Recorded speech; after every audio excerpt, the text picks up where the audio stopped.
into the middle ear, and then and this part has a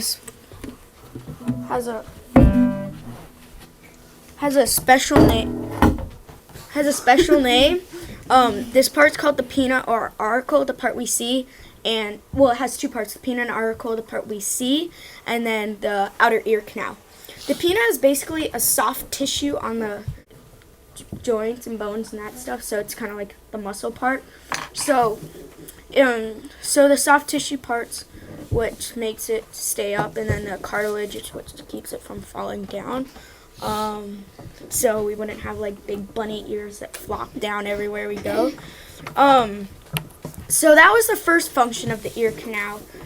So the pinna, first function, pinna collects sound.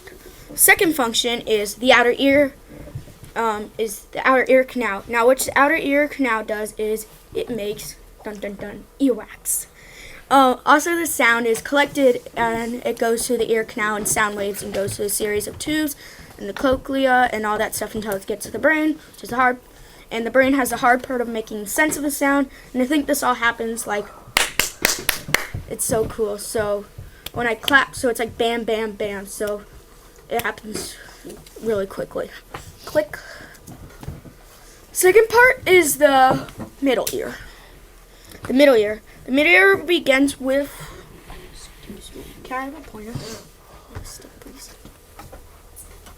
Begins with the eardrum, and the eardrum is, I think, right here. And the eardrum. Then it has these. So the eardrum's in the. Alright, it has these three muscles, and the muscles are called malleus, incus, and stapes. And I think stapes has another name too. Oh, these all have another name. Malleus is a anvil, and the stapes, aka the stirrup.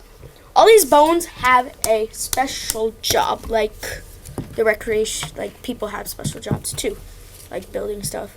The malleus or the hammer, malleus or hammer transmits the vibrations to the incus, so that means it collects vibration, so vibrating, and then bam, incus. Okay, incus is happy that it's his turn to do something, so the incus receives, but the incus is only like the kid that gets neglected by everybody, because the incus just, all his job is, the incus receives vibrations and then sends it to the staple, and the staples conduct the sound to the inner ear. And I forgot. These three bones are called the ossicle bones. And the ossicle bones, I saw this really funny video where these people, it was funny. The ossicle bones amplify the sound, like they said, to make it louder in order. Here. So basically, the middle ear is basically where we start when the sound is actually starting to make sense or starting to get transmitted. Click, please. The inner ear. So, this is a fun word to say. Cochlea. I kind of like it because it looks like a bunny snail, because it has the shell, and then the bunny ears, and then the slimy bottom. So yeah, it's kind of cool.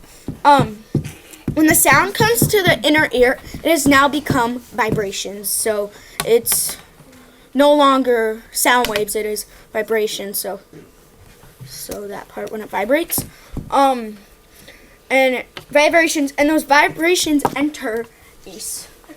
I don't really like how they do the whole ear because it's hard to tell where stuff is. But it becomes vibrations, and the vibrations enter a small tube into the cochlea. It's kind of like a snail shape, and the cochlea has these hairs. Has these spiral-shaped cavity and a bone, and these cochlea has these tiny hairs, but they're nowhere close. So it's kind of like small little hairs inside the ear. In spiral-shaped cavity, and those villi things on the cochlea change the vibrations. So they have a big. I wish I had press it. Okay, there's an up-close picture of the cochlea. So I think Yeah, it's really common. I don't know, I think it's in a different language too. So I think Chinese. Okay, thank you. I can't. Don't ask me.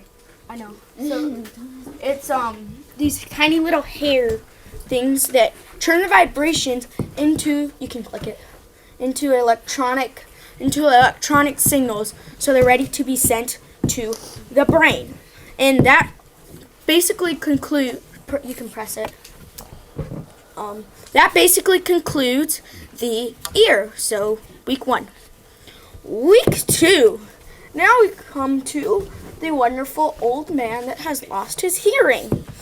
Okay, hearing loss is the most common conditions affecting older adults. Approximately 17% of 36 million of Americans adults report some degree of hearing loss. Hearing loss is the 3rd most common health problem in the USA, which is an amazing thing. You'd think it'd be like, I don't know, broken legs or something. What I wonder is, how is hearing loss caused? Well, one is old age, and the other is being in an area full of loud noise. So say I'm a coal miner working all day. Clank, clank, clank. Loud noise, the machinery going, or I'm a race car driver driving around, not a race car driver, a crew stop worker. So the nice car goes, boom, your hair goes crazy and stuff. And then when the car comes back by, you got it with the loud machinery and stuff. And this might be a problem. If hearing loss can also be caused by you're listening to your favorite jams, right, with your headphones in. Next to you can hear you in the bus, and that's really awkward.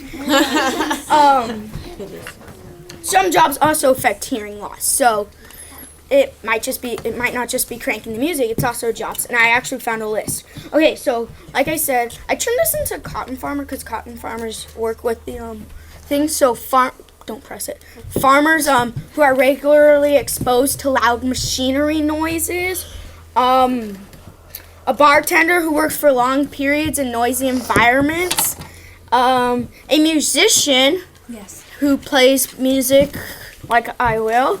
And in my poem I say, which might seem confused, people's ears. And music is because people crank the headphones listening to their favorite music. But also the musicians, play loud music too. They'll spend hours going in their room cranking really loud music. A construction worker who is exposed to high levels of industrial noise, so factory mining, and an emergency responder who is allowed to round sirens. So bang, I hit my head on a pole. The loud noise. They work with that a long time. So, and then in the hospital too, there's the loud noises too. Being regularly exposed to high levels of noise, like in nightclubs or pubs or at music concerts, with the real loud noise, or listening to personal stereos or portable music devices, and men are more likely to have reported hearing loss than women. Okay. All right, and some other stuff I'm going to throw in. I mentioned it in my poem, but I thought why not mention it here too. Being overweight affects your hearing because this thing called arterioles is, how is hearing loss called? Arterioles, hardening and narrowing of blood gets through that. Might seem like a lot of info, but short story short, if you're overweight, then sit with something called hearing aid. Could make you feel like quite a babe. Most of your ear is concealed inside your skull, and everybody inside the skull is probably acting like a laughing wall at your outer ear, as well as detecting sound. Your ear plays a role in your balance, which is such a talent. Alright, now I'm on to the second poem I did for hearing loss.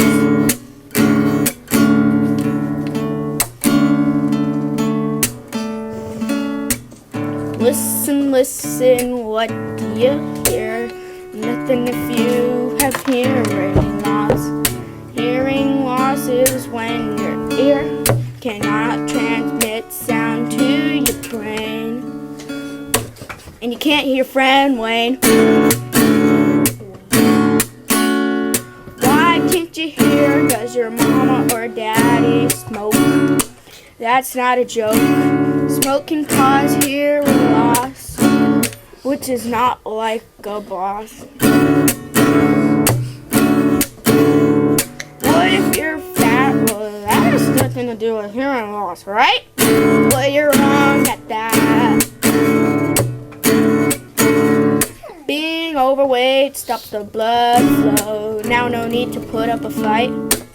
Just eat right. Third and final poem. This one's called Jobs and Hearing Loss. Are you an emergency responder who's exposed to sirens that roar like lions? Or are you a musician cranking out the music, which might seem quite confusing, because musicians create music for people's ears. Their goal is not to make people lose their hearing. Are you a cotton farmer, regular surrounded by loud noise? You can't hear your boys. Are you a bartender cranking out the drinks, and you probably didn't think that those jobs lead to hearing loss? Are you